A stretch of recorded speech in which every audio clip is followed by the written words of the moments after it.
to explain why these papers that were signed at the highest level, that no one is going to strengthen their security at the expense of security of others. So they are not just ignored, but a lot of our colleagues, they refuse to explain what they meant when their leaders signed that document. And why now? Regardless of what they meant, they are not going to implement their own obligations. And as per your instruction, Mr. Putin, after we sent these documents to Washington, I got a phone call from Mr. Blinken, Secretary of State. He said that he familiarized with our document and he's ready to meet, to talk about it, and to talk about the American reaction and maybe to add some additional questions.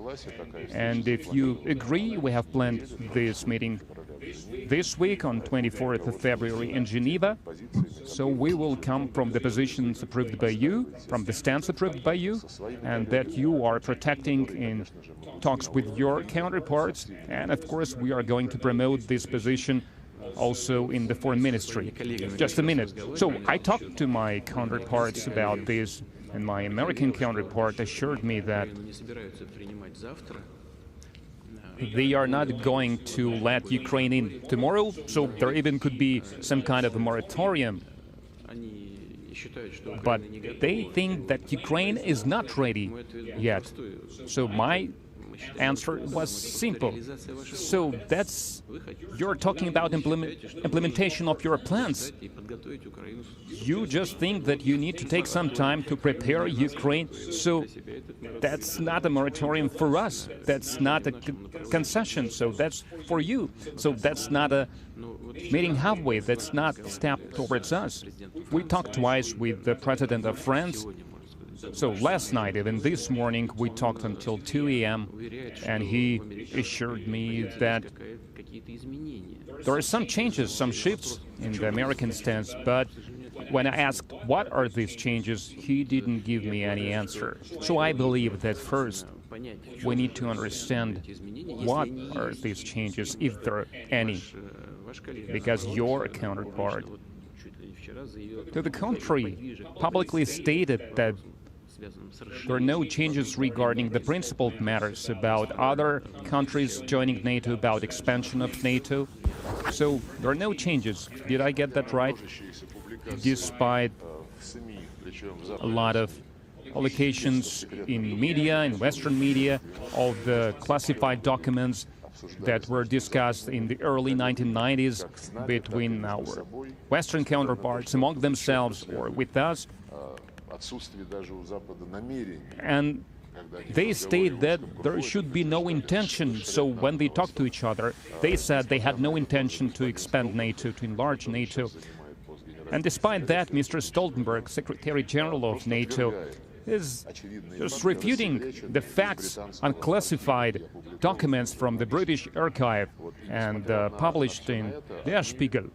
And despite all this, so they say they are not going to change, to weaken this policy of open doors, despite you said yourself on a number of occasions that there is no such policy.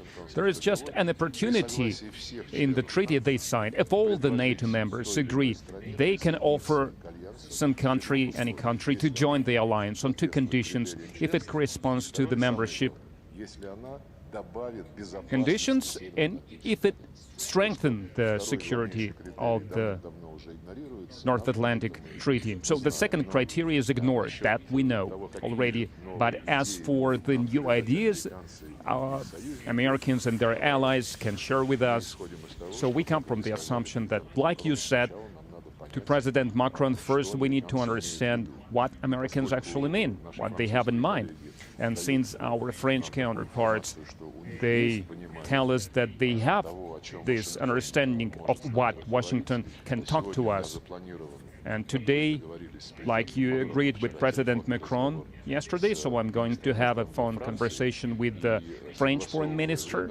And when we agreed about the time of this phone conversation, I asked the French foreign ministry to make sure that this conversation, my counterpart Okay, so this is live. I'm recording it live right now as it's going on. They're still not giving Putin what he wants.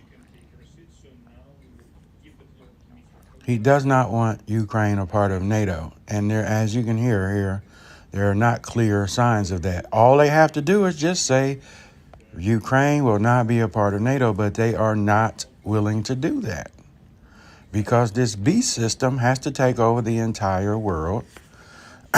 And by Mr. Donald Trump, Putin wants to make Russia great again, and he does not want a Western democracy on his border. That's the whole point of this, folks, at the end of the day.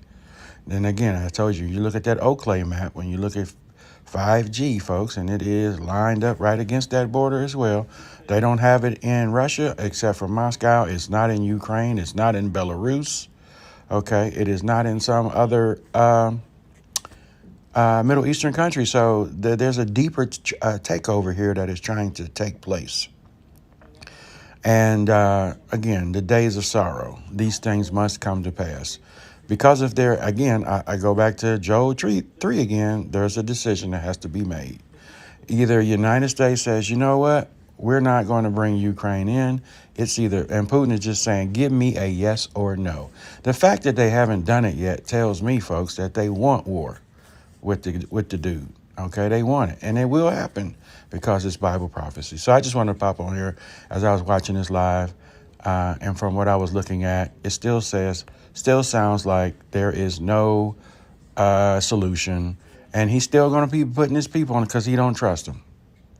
Just, flat out. He don't trust NATO and the United States not to give him an answer. And how long they've been going at this for him not to have an answer yet. So this is the reason why he's still advancing towards the border. Deuces.